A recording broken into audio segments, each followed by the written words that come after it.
Hi hello friends, എല്ലാ കൂട്ടുകാർക്കും മൗനരാഗം സീരിയലിൽ ഇനി വരാൻ പോകുന്ന ആഴ്ച നല്ല അടിപൊളി പ്രൊമോ റിവ്യൂയിലേക്ക് തന്നെ സ്വാഗതം കേട്ടോ. അങ്ങനെ കിരണും പ്രകാശനും കൂടി ഗംഗപ്രസാദനെ അന്വേഷിച്ച് ഇറങ്ങുന്നുണ്ടെങ്കിലും അവിടെ ഒന്നും തന്നെ ഗംഗേനെ കാണാൻ സാധിക്കുന്നില്ല. തിരിച്ച് കിരണും അതുപോലെ തന്നെ പ്രകാശനും അവിടെയൊക്കെ അന്വേഷിച്ച് നടക്കുകയാണ്. അതേസമയം ഗംഗപ്രസാദ് ആണെന്നുണ്ടെങ്കിൽ ആ വേഷം ഊരി വെച്ചതിന് ശേഷം ബൈക്കായിട്ട് കടത്ത് കടന്നാൽ പ്രശ്നമാകും. അതുകൊണ്ട് ബൈക്ക് ഇവിടെ വെച്ചിട്ട് ഓടിപ്പോയിട്ട് കടത്ത് കടക്കണേ നല്ലത് എന്ന് മനസ്സിലാക്കാണ് ഗംഗപ്രസാദ്. അവിടെ നിന്ന് തിരിച്ച് ഓടി രക്ഷപ്പെടാൻ വേണ്ടി നോക്കാട്ടോ. കിരണും പ്രകാശനും അവിടെയൊക്കെ തപ്പിത്തടയുന്നുണ്ടെങ്കിലും ഒരാളെ പോലും കാണാൻ സാധിക്കുന്നില്ല. തിരിച്ച് വീട്ടിലേക്ക് വരുവാണ് കിരണും നമ്മുടെ പ്രകാശനും കൂട്ടി. അപ്പൊ കല്യാണി ചോദിക്കണ്ടേ, എന്തായി കിരണേട്ടാ, അവരെ കാണാൻ സാധിച്ചോ? ഇല്ല കല്യാണി, നമ്മൾ വിചാരിച്ച പോലെ തന്നെ അത് ഗംഗപ്രസാദിന്റെ ആൾക്കാരാണ്. ഞങ്ങൾ ആ കരോളുകാരെ കണ്ടു. അവരിവിടുത്തെ ഇടവകയിലുള്ള ആ പള്ളിയിലെ ആൾക്കാർ തന്നെയാണ്. അവര് പറഞ്ഞത് എന്താന്ന് വെച്ചാല്, പകുതി വഴിക്ക് എത്തിയപ്പോ ഒരു ക്രിസ്മസ് പാപ്പയുടെ വേഷത്തിൽ ഒരാള് വന്നു. അയാൾ അവരുടെ കൂടെ കൂടുമായിരുന്നെന്നാ പറഞ്ഞത്. അവര് വിചാരിച്ചു സാധാരണ ഇങ്ങനെ കരോളിലേക്ക് പോകുമ്പോൾ ക്രിസ്മസ് പാപ്പയുടെ വേഷിട്ട് ആൾക്കാരൊക്കെ കൂടാറുണ്ട്, അതുപോലെ ആരെങ്കിലും ആയിരിക്കുമെന്ന് അവരും വിചാരിച്ചത്. ശേഷം അവർക്കാണെങ്കിൽ ഇവരുടെ കാര്യങ്ങളൊന്നും ഈ വീടോ കാര്യങ്ങളോ ഒന്നും അറിയത്തില്ല. അവർക്കും അയാളൊരു സംശയം തോന്നിയെങ്കിലും അവര് വിഷയൊക്കെ ചെയ്തിട്ടാണ് ഇയാൾ പോയെന്നാണ് പറഞ്ഞത്. പക്ഷെ എവിടെ പോയെന്നോ എങ്ങോട്ട് പോയെന്നോ ആർക്കും അറിയില്ല. എന്തായാലും കരോളുകാരിൽ ഒരാള് മാത്രമേ പ്രശ്നക്കാരനായിട്ടുള്ളൂ എന്ന് ലക്ഷ്മി അമ്മയെടുത്തും കാർത്തികയെടുത്തും കിരൺ പറയാട്ടോ. അപ്പോ കാർത്തിക പറയണ്ട, അപ്പൊ അയാൾ തന്നെയായിരിക്കും അകത്തേക്ക് കയറിയത്, ബാക്കി എല്ലാവരും കരോളുകാർ തന്നെയായിരിക്കും അവിടെ കൂടെ കൂടിക്കഴിഞ്ഞാൽ സംശയിക്കണ്ടല്ലോ. അപ്പോ ലക്ഷ്മി പറയണ്ട, മോനെ എനിക്കൊരു സംശയമുണ്ട്. എന്താ ലക്ഷ്മി അമ്മ എന്ന് കിരൺ ചോദിക്കുമ്പോ, അല്ല ഈ വന്നവര് ശരിക്കും പറഞ്ഞാൽ ഈ വന്ന ആള് ഈ ഗംഗപ്രസാദിന്റെ കൂട്ടുകാരൻ തന്നെ ആയിരിക്കോ, അതോ അവൻ തന്നെ ആയിരിക്കോ? ലക്ഷ്മിമ്മക്കൊക്കെ ഇപ്പോഴും സംശയമാണോ അവൻ മരിച്ചോ എന്നുള്ള കാര്യത്തിൽ? അവൻ മരിച്ചു എന്ന് ഞാൻ നിങ്ങൾക്ക് പറഞ്ഞതല്ലേ, നിങ്ങൾക്ക് എന്താ വിശ്വാസമില്ലേ? അവൻ മരിച്ചു. ഇപ്പൊ വന്നിരിക്കുന്നത് അവന്റെ കൂട്ടാളി കാര്യങ്ങളൊക്കെ ആയിരിക്കും. അവനെ ചാവാൻ വേണ്ടി നിൽക്കുന്ന കുറെ കൂട്ടുകാരും സ്നേഹിക്കാനായിട്ട് ഉള്ളൊരു ഒരുത്തി ഉണ്ടായിരുന്നല്ലോ, അവളാണെങ്കിൽ ഇപ്പൊ ജയിലിലാണ്. പിന്നെ അവന്റെ സുഹൃത്തുക്കൾ, അത് ലക്ഷ്മിമ്മ പറഞ്ഞ പോലെ കൊല്ലാനും അതുപോലെ തന്നെ മടിയില്ലാത്ത കുറെ എണ്ണം ഉണ്ടാവുമായിരിക്കും. അതിലാരെങ്കിലൊക്കെ തന്നെയായിരിക്കും. എന്തായാലും നിങ്ങൾ ഇനി ഇവിടെ കിടക്കണ്ട, ഇനിയിപ്പോ കല്യാണത്തിന് കുറച്ച് ദിവസങ്ങൾ മാത്രമല്ലേ ഉള്ളൂ, നമ്മുടെ വീട്ടിലേക്ക് പോവാന്ന് പറയുമ്പോൾ ലക്ഷ്മിയും കാർത്തികയും വരുന്നില്ല കേട്ടോ, അവിടെ തന്നെ നിൽക്കാനില്ല, ഒരു കുഴപ്പമില്ല, ഞങ്ങൾക്കൊരു പ്രശ്നം പറഞ്ഞിട്ട് അവിടെ തന്നെ നിൽക്കാം. പ്രകാശം പറഞ്ഞു, മക്കളെ നിങ്ങൾ പോയിക്കോ, ഞാൻ ഇവിടെ ഇന്ന് കഴിഞ്ഞോളാന്ന് പറയണം. അയ്യോ അച്ഛാ, അത് കാർത്തിക പറയാണ്, എന്തിനാ മോളെ ഞാൻ നിന്നാ എന്താ പ്രശ്നം? ഓ, നിങ്ങക്ക് വരുന്ന അപകടം എന്നെ ആരെങ്കിലും എന്തിനും ചെയ്യുമെന്ന് പേടിച്ചിട്ടാണ്. എനിക്കൊരു കുഴപ്പമില്ല മോളെ, എനിക്ക് മോളുടെ കല്യാണം കാണണം, അത് മാത്രമുള്ള ഒരു ആഗ്രഹം. മോൾ എന്തായാലും സമാധാനമായിട്ടിരിക്കുക, ഇനി ആരും വരാൻ പോകുന്നില്ല എന്നൊക്കെ പ്രകാശൻ സമാധാനിപ്പിക്കുന്നുണ്ട്. അതേസമയം ഗംഗപ്രസാദ് ആണെങ്കിൽ മറ്റേ കടത്തൊക്കെ കടന്ന് രാവിലെ ആവുന്ന മുമ്പ് തന്നെ കാട്ടിലേക്ക് എത്തുവാട്ടോ. അതിരാവിലെ തന്നെ കാട്ടിലേക്ക് എത്തുകയാണ്. കാട്ടിലേക്ക് എത്തിയിട്ട് ഒന്നും അറിയാത്ത പോലെ ആ വീട്ടിൽ കടന്നതിന് ശേഷം വേഗം റൂമിൽ പോകാൻ പോകുകയാണ് ഗംഗപ്രസാദ്. ആ സമയത്താണ് വേലു അങ്ങോട്ടേക്ക് വരുന്നത്. വേലു ഗംഗ ചോദിക്കണ്ട്, അല്ല വിനായക, നീ ഈ സമയത്ത് എവിടേക്കാ പോയതെന്ന് ചോദിക്കുമ്പോ, ഞാൻ വെറുതെ പുറത്തു പോയതാണ് എന്ന് ഗംഗ പറയാണ്. അങ്ങനെ പുറത്തു പോകാൻ പറ്റുന്ന സമയമല്ലല്ലോ ഇത്. ഞാൻ ഇവിടെയൊക്കെ നിന്നെ നോക്കി, ഇവിടെ ഒന്നും നീ ഉണ്ടായിരുന്നില്ല, കാട്ടിലേ നീ ഉണ്ടായിരുന്നില്ല, സത്യം പറ, നീ എവിടെ പോയതാണ്? ഗംഗ പറയുന്നുണ്ട്, ഇല്ല ഞാൻ ഇവിടെ തന്നെ ഉണ്ടായിരുന്നു, കാണാത്തതായിരിക്കും എന്ന് പറയുമ്പോ, നീ എന്തൊക്കെയോ മറക്കുന്നുണ്ട്, നീ കള്ളനാണ്, നീ എന്തോ കള്ളത്തരം ഒളിപ്പിച്ചു വെക്കുവാണ്. ഞാൻ നിന്നെ കാണാനായിട്ട് നിന്റെ റൂമിൽ വെളിച്ചം കണ്ട്, അപ്പൊ നീ എന്ത് ചെയ്യാന്ന് അറിയാൻ വേണ്ടി ഞാൻ ജനലിൽ കൂടി നോക്കിയപ്പോ നിന്നെ അവിടെ കണ്ടില്ല. വാതിൽ തുറന്നു നോക്കിയപ്പോ നീ റൂമിൽ ഉണ്ടായിരുന്നില്ല. പിന്നീട് ഇവിടെ എല്ലാം ഞാൻ നോക്കി, ഇവിടെ ഒന്നും തന്നെ നീ ഉണ്ടായില്ല. കാട്ടിലും ഞാൻ നോക്കി, കാട്ടിലും നീ ഉണ്ടായിരുന്നില്ല. നീ എവിടെയാണ് ഇത്ര ധൈര്യത്തിൽ പോയത് എന്ന് ചോദിക്കണം. അപ്പൊ നിനക്ക് ഈ കാടും കാര്യങ്ങളൊക്കെ മനസ്സിലായല്ലേ? നീ എവിടെയോ പോയിട്ട് തിരിച്ചു വരികയാണ്, നിന്റെ കയ്യിൽ എന്താന്ന് ചോദിക്കുമ്പോ ഒന്നുമില്ലെന്ന് പറയാണ്.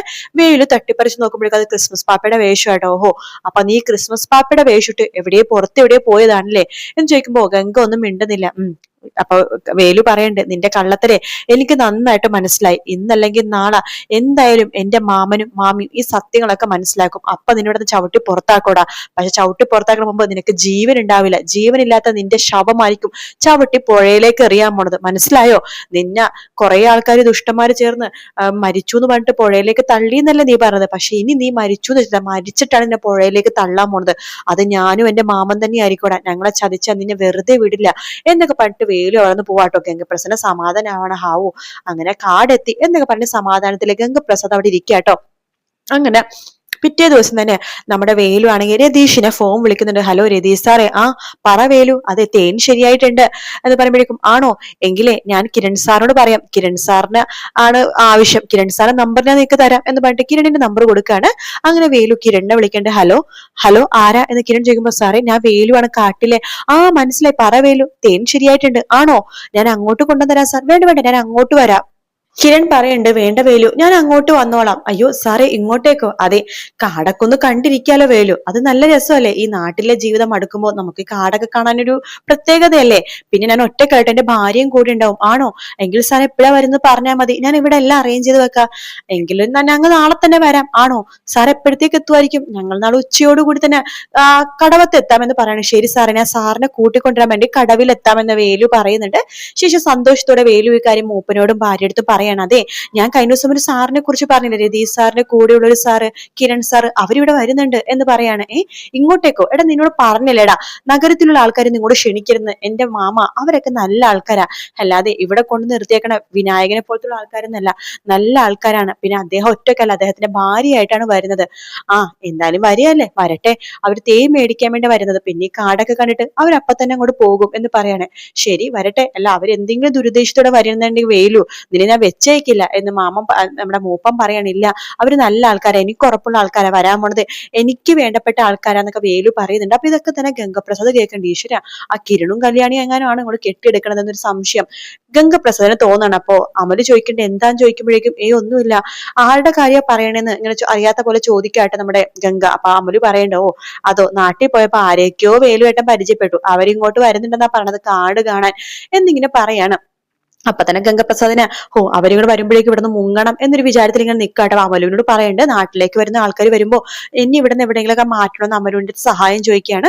ശരി, അവർ വരുമ്പോ ആ വേലുവേട്ടനെ ഇവിടുന്ന് എവിടെയെങ്കിലൊക്കെ മാറ്റാന്ന് അമലു പറയുന്നുണ്ട്. അങ്ങനെ പിറ്റേ ദിവസം തന്നെ നമ്മുടെ കിരണും കല്യാണിയും കാട്ടിലേക്ക് ഇറങ്ങാണ്. കടവിന്റെ അവിടെ എത്തുമ്പോ തന്നെ വേലു അവിടേക്ക് വരുന്നുണ്ട്. ശേഷം കിരണിനെയും കല്യാണിനെയും കൂട്ടിക്കൊണ്ട് കാട്ടിലേക്ക് വരും കേട്ടോ. അപ്പൊ കല്യാണിക്ക് ഭയങ്കര ഇഷ്ടമാവുന്നുണ്ട്. കല്യാണി ഇങ്ങനെയൊക്കെ നോക്കാട്ടോ. അപ്പൊ വേലു പറയുന്നുണ്ട്, നിങ്ങൾ ആദ്യമായിട്ടായിരിക്കും കാട്ടിലേക്കൊക്കെ വരുന്നതല്ലേ? അതെ, എന്തായാലും കാടെന്ന് പറഞ്ഞൊരു അത്ഭുതം തന്നെയാണ് കേട്ടോ എന്ന് കല്യാണി പറയാണ്. ഇതൊന്നും അല്ല മേഡം, അകത്ത് കയറുമ്പോ പല കാഴ്ചകളും ഉണ്ട്. പക്ഷെ ഇവിടെ കാട്ടില് കടുവ, പുലി, സിംഹം അങ്ങനത്തെ മൃഗങ്ങളൊന്നും ഇല്ല കേട്ടോ. പക്ഷെ കുറുനരികളും കുറുക്കന്മാരും ഉണ്ട്. പക്ഷെ നമ്മുടെ ആളനക്കം കേട്ടാലൊന്നും അവര് വരത്തില്ല, അതുകൊണ്ട് പേടിക്കാനും വേണ്ട. പിന്നെ നമുക്ക് പരിചയമുള്ള കാടായതുകൊണ്ട് കുഴപ്പമൊന്നുമില്ല എന്ന് പറഞ്ഞിട്ട് വേലു അവരെയും കൂട്ടിക്കൊണ്ട് മൂപ്പത്തിന്റെ അടുത്തേക്ക് വരുവാണ്.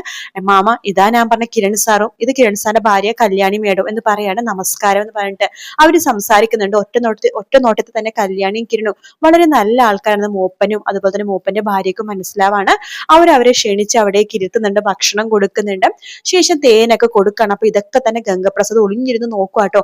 അമല് പറയുന്നുണ്ട്, വിനായകനെ പേടിക്കേണ്ട, അവര് എങ്ങാനും ഇങ്ങോട്ട് വരുവാണെങ്കിൽ ആ വിനായകനെ കൊണ്ട് ഒളിപ്പിച്ചോളാന്നൊക്കെ പറയാട്ടോ. അങ്ങനെ ഇവരിങ്ങനെ സംസാരിക്കുമ്പോഴൊക്കെ നമ്മുടെ മൂപ്പനാണെങ്കിൽ വേലുവിനോട് പറയണ്ട, ഒരു കാരണവശാലും ഈ വിനായകൻ എന്ന് പറഞ്ഞ ആൾ ഇവിടെ ഉള്ള കാര്യം മാത്രം പറയരുത്, എത്രയൊക്കെ വിശ്വാസമുള്ള ആൾക്കാരാണെങ്കിൽ അത് പറയരുതെന്ന് പറയാണ്. പക്ഷെ വേലു വലിയ ആള്, കിരൺ നല്ല ആളാന്ന് മനസ്സിലായത് കൊണ്ട് തന്നെ വേലു സത്യങ്ങളൊക്കെ പറയാൻ ഒരു ചാൻസ് ഉണ്ട് കേട്ടോ. എന്തായാലും അടുത്ത ആഴ്ച നല്ല അടിപൊളി ഭാഗങ്ങളാണ് വരാൻ പോകുന്നത്. പിന്നെ ഒരു ഭാഗം കൂടി ഉണ്ട്, അതിന് ആ റീലിൽ കണ്ടതാണ്. നമ്മുടെ ഗംഗപ്രസാദ് നമ്മുടെ അമലുവിനെ വിവാഹം കഴിക്കുന്ന അവിടുത്തെ ഒരു ഇതിന്റെ ദൈവത്തിന്റെ മുമ്പിൽ വിവാഹം കഴിക്കുന്ന ഭാഗം കൂടി ഒരു റീലിൽ കണ്ടായിരുന്നു കേട്ടോ. അപ്പൊ അത് ചിലപ്പോൾ അടുത്ത ആഴ്ച കാണിക്കുമായിരിക്കും. എന്തായാലും കാത്തിരുന്ന് കാണാം. വീഡിയോ ഇഷ്ടപ്പെട്ടാൽ ലൈക്ക് ചെയ്യുക, സബ്സ്ക്രൈബ് ചെയ്യുക, കമന്റ് ചെയ്യുക. മറ്റൊരു വീഡിയോ ആയിട്ട് കാണാം friends. Take care, bye bye.